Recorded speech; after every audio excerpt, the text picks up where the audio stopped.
from the studios of Farm Journal Broadcast. Updated crop conditions are out from USDA, plus king cotton is growing in Texas, and agribusiness strategies for handling farm debt. It's not something you talk about at the coffee shop in the morning. You talk about inputs, you talk about commodity prices, you don't really talk about how much debt you've taken on. USDA ups its forecast for the all milk price and racing toward a good cause in the dairy state. AgDay, brought to you by the dependable, longest-lasting Chevy Silverado.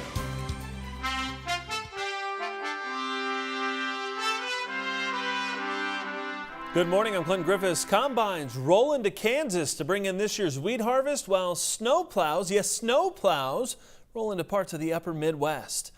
Wheat harvest moves into Kansas. The Kansas Wheat Commission says with hot, dry, and windy weather, combines are in full force. But USDA says they're running behind the 5-year average. With just 4% harvested, Oklahoma and Texas are still well ahead of average. Overall, 17% is now cut. Corn ticked down a point from last week, with 67% now good to excellent. Iowa, Minnesota, and Nebraska remain strong, while the East struggles. However, Pennsylvania is an exception, with 84% good to excellent. USDA also releasing the first crop condition update of the season for soybeans, 66% now called good to excellent there. And cotton condition sees a big gain from last week, 66% also good to excellent, a 5-point improvement. In Texas, 62% is good to excellent. USDA is forecasting a potential record cotton crop in the U.S. this year, which could mean new growers coming online. But financial pictures may hold some cotton acres back. Betsy Gibbon reports from the Panhandle of Texas. Ryan Johnson has farming in his blood, born and raised in Ochiltree County in the Texas Panhandle. Yet this is only his second season growing cotton. It's actually been really good for me as far as capital-wise. Good for 2 reasons. His checkbook. Yes, definitely an increase in cotton acres with the way the prices are. And pest pressure, mainly the sugar king aphid's invasion of sorghum. Well, last year we had a full profile, and I decided, well, I really don't want to spray the aphids, so I'll go ahead and try some cotton. Gins in the upper Panhandle are preparing for an increase too. Big yields and acreage last year, even record in some counties, enticing farmers to plant more king cotton. Up until this past year, everybody that was growing it were the guys that had been growing it before. And I put on 2 or 3 grower meetings a year. This year I think I've put on 13 or 14. It pencils real well right now when you talk about gross dollars per acre. While the industry is anticipating an increase, some analysts say there are factors that could hinder cotton's rise. I've heard of the 12.2 million acres, a reason it may not get up to that level is because they could not get the credit, or growers could not get the credit to put the crop in the ground, because either they historically had not grown cotton, were just going back to cotton, and the bank was a little iffy about it, maybe about their crop plan. Arrington says in some areas, the cost for machinery or custom harvesting may weigh on the bank's decision to finance a line of credit for that crop. You know, the grower was trying to do something different to say, well, this didn't work out so well for me last year. I've grown cotton in the past, did well, prices are supportive, and I feel like I can lock it in at a profitable level. I'm going to try it this year, and the bank's saying no, either because you can't afford the payment on a picker, or we don't know about custom harvest right now, if that'll fit in your expense budget. We don't know if this is going to work. So I have heard of cases of banks turning down plans that have cotton for growers that historically have not planted cotton. Key believes most of these new cotton growers with fewer acres will rely on custom harvesters. All the big farmers have their own equipment, but the little guy or the guy that put in 700 acres of dry land, they're not going to risk it to go buy that equipment. New growers to cotton like Johnson. So I mean, I don't have to worry about that. I don't have to worry about penciling that in. Regardless, machinery is selling fast in the Panhandle for those who are buying. Cotton and sprayers. Cotton equipment and sprayers seem to be in the highest demand. We've sold quite a few CS690s. We're taking some trades on some 7460s, some good used ones, and all of the inventory is disappearing pretty quick. As the industry and market watches Texas, growers will continue on and be hopeful of another good growing season and healthy prices to go with it. Reporting in Ochiltree County, Texas, I'm Betsy Gibbon. All right, thanks, Betsy. The China-based WH Group, which owns Smithfield Foods, appears ready to add beef and poultry back into its lineup. Reuters reporting that the company is looking to buy U.S. or European protein processors. In doing so, would put them in direct competition with Tyson Foods and JBS. Smithfield is already the world's largest pork producer.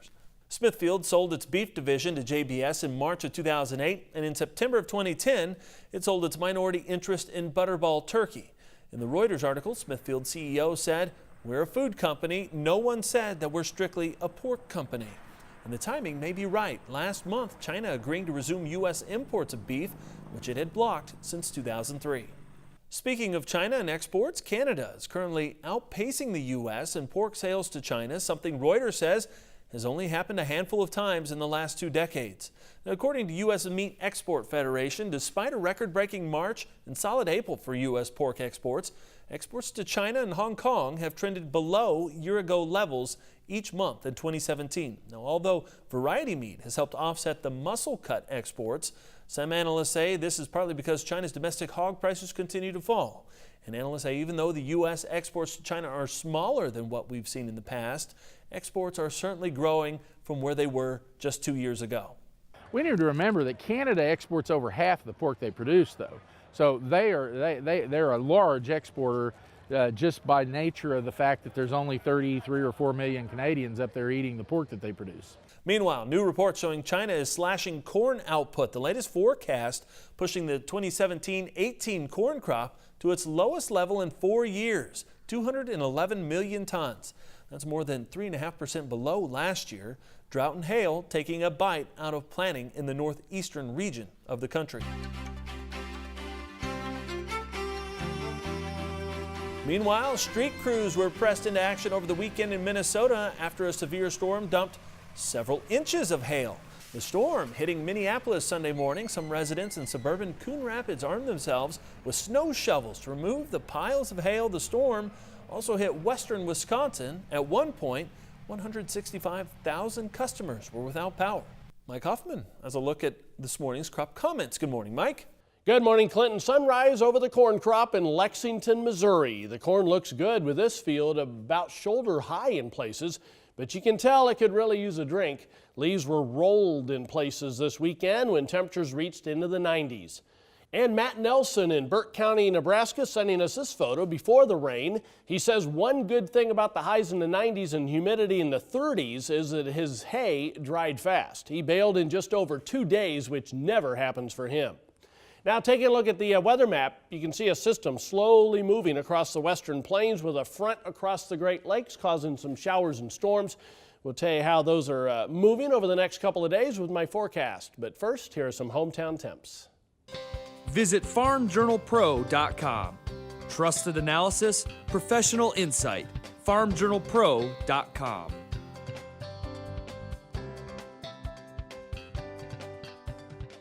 All right, when we come back, we'll talk farm debt and some best practices for working closely with a lender. Plus, this is no leisurely bike ride to take in the scenery of Wisconsin. It's a high-level competition. Learn about dairy's role in this road race later on In the Country. Get the roots your crops need by getting Radiate first. Visit lovelandproducts.com/radiate. See your CPS dealer today.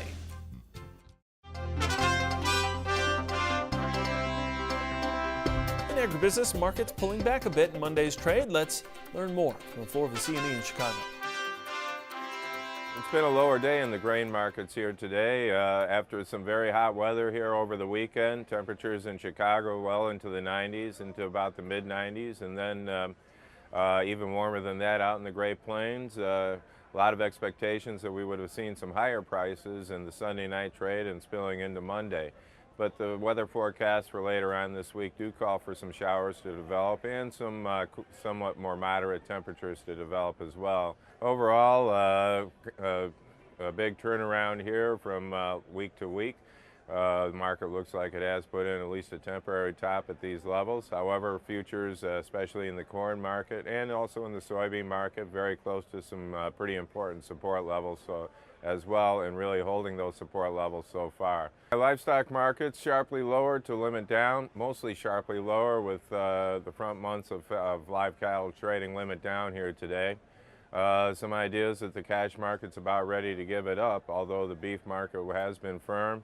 Also firm in the pork side as well. The live cattle market really showing some weakness, and feeder cattle showing some weakness as well. Thanks very much. This is Jack Scoble. I'm Vice President of Price Futures Group, here on the CME Group floor with some comments for the markets today. Ashley Arrington with Agri Authority, our guest here at the Agribusiness Desk today. Ashley, you work with banks pretty closely, really kind of a liaison between farmers and the banking industry. Talk a little bit about debt, because this is a word that not a lot of people like to discuss, and we don't like to have it, right? But it can be essential, and especially in the environment we're in. Absolutely. It's not something you talk about at the coffee shop in the morning. You talk about inputs, you talk about commodity prices, you don't really talk about how much debt you've taken on. But credit conditions are tightening. I mean, the commodity markets that we're in right now have some people looking for break even, as you and I have discussed before. So the conditions of credit have to tighten up, because a bank never wants to put anyone out of business. They never want to foreclose on someone, but they have to be sure they have that person on the right track, or the bank's protecting the bank as well. So they have to tighten up those conditions, which are uncomfortable for the grower a lot of times, but it's on the bank's end, it's also necessary. So it's a symptom of the market that we're in right now. So what advice do you have for growers as they go into the bank to address debt?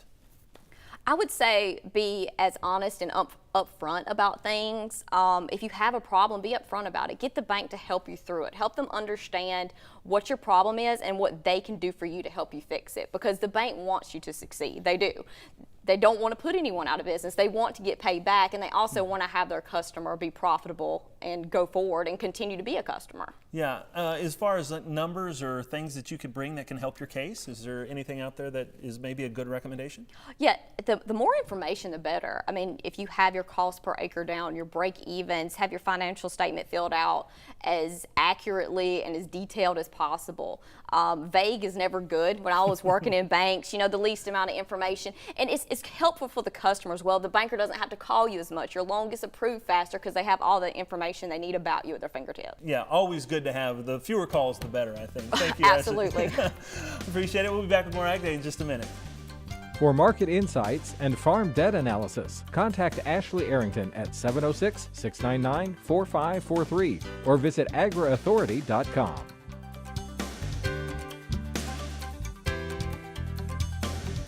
This is Machinery Pete, inviting you to check out my new website, machinerypete.com, offering farmers tens of thousands of used equipment listings to search. Let Machinery Pete help you find and value your next piece of used equipment.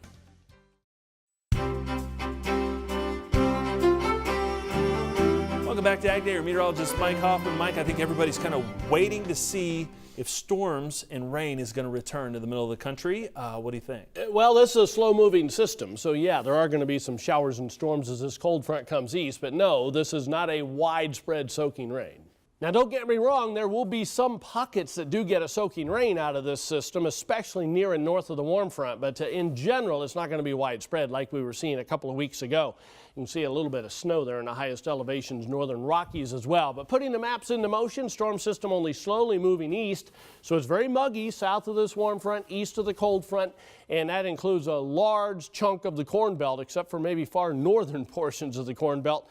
Does cool down, kind of a backdoor cool front dropping into the northeast. At least parts of that area is definitely going to see falling temperatures a little bit, so you'll cool down for a day or two before the heat comes back. Heading through tonight, we'll see a pretty good area, complex of thunderstorms more than likely north of that warm front, developing parts of Minnesota into western Wisconsin. That will diminish during the day. That's typical. Those are nocturnal type thunderstorms that develop north of the warm front. Not too much activity at night then in the muggy air, but then during the day tomorrow, especially in the afternoon, we'll see everything kind of pop up. These will be mainly hit and miss through most of the southern Mississippi Valley, but closer to that cold front Could be some decent areas, excuse me, of showers and thunderstorms. Precipitation estimates past 24 hours, some of the heavier amounts in the northeastern Gulf Coast area. And then you can see a few pockets, western Great Lakes into southern Minnesota and northern Iowa. Adding in the next 36 hours, we're going to add some again, pockets of 1 to 2, maybe 3 inches in some of the heavier thunderstorms, parts of the northern plains, but it's not widespread, like I said, and we'll see a little bit more in the Gulf Coast areas as well. As far as temperatures go, highs in the 90s for much of the western plains, even a couple of triple digits possible, but boy, you get west of the Continental Divide, highs generally in the 60s with a few higher elevations, only 30s and 40s for high temperatures. So that could be a pretty chilly air. Lows tonight then going to stay muggy, mid to upper 70s for a good chunk of the area from Chicago to the Gulf Coast. Cool in the northwest and cool in the far northeast. High temperatures tomorrow afternoon. Lots of 80s and 90s south of those frontal systems, but only 60s and 70s to the northeast and northwest. There's a jet stream, big ridge over the middle of the country. This trough digs in and kind of cuts that ridge down a little bit. And then you can see as we head into next week, we actually start to get a trough situation developing into the Great Lakes again. That could bring some cooler air. That's a look across the country. Now let's take a look at some local forecasts. First of all, for Billings, Montana today, partly sunny and cooler, maybe a shower in spots, high of 67. New Orleans, Louisiana, muggy with showers and a thunderstorm likely, high of 87. And Columbus, Ohio, very warm and humid, a shower or thunderstorm possible, high of 90. Our dairy report takes a closer look at production and profitability. That's up next. Plus, we're headed in the country to Wisconsin, where competitive bike racing kicks into high gear, fueled by the state's famed dairy industry.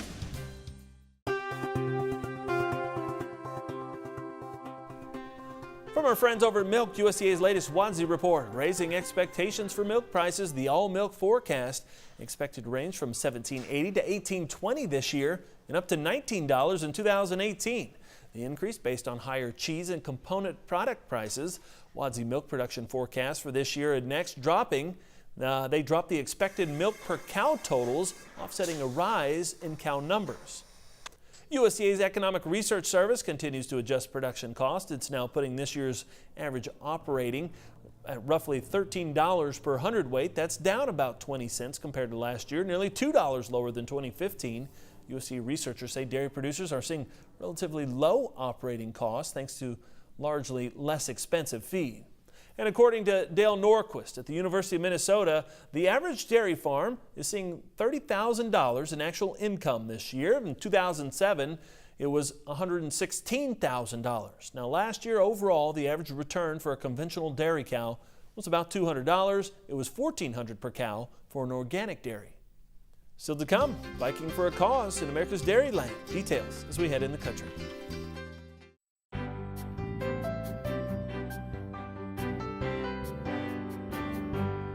In the Country, brought to you by Kubota's M5 series, bringing new levels of comfort to hard work. Learn more at Kubota.com or visit your local Kubota dealer today. If you like to ride your bicycle competitively, then you better make plans to be in Wisconsin later this week. It's time for the annual Tour of America's Dairyland. It's one of the largest road cycling events in the country. Bikers will compete for 11 days in various towns and cities in southeast Wisconsin. We get details of a new category this year, and the video comes from the Wisconsin Milk Marketing Board. John Haupt and Eric Fife have been hand cycling competitively for years and know the ins and outs of the sport. It's not just flat out cycling. You kind of have to pay attention to keeping your speed up in a turn, but not so fast that you're going to wipe out. So you got to have the skill level basically to know when to turn, how fast into a turn, when to slow down. And well, I don't want you to think this isn't a regular race. This is every bit a regular race. You know, like bicycling or bicycle races, hand cycling takes all forms, but this one, like the rest of this series, is all criteriums, meaning we're on a short course, less than a mile, a 30-minute time limit. This year, the Tour of America's Dairyland, the largest competitive road cycling race in the U.S., is adding hand cycling to its lineup, in addition to the other races taking place over the 11-day event. It's a major step forward for us because it embraces and encourages another aspect of bike racing, of which we've we've aspired to do since we started this in 2009, so it's a great addition. Each race venue offers fun, family-friendly events for all ages. And thanks to Wisconsin dairy farmers, cyclists will be able to refuel their bodies with a bit of Wisconsin's best recovery beverage. Such a great thing to have the chocolate milk available at the races, because we need recovery drink after a big competition anyways and a big training.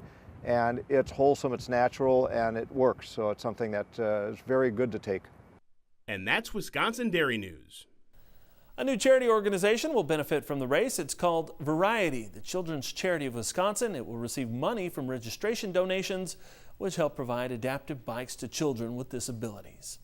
That's all the time we have this morning. Sure glad you tuned in. Start your day with us. For Betsy Gibbon and Mike Hoffman, I'm Clinton Griffiths. Have a great day. AgDay is powered by Ram Trucks, America's longest-lasting pickups.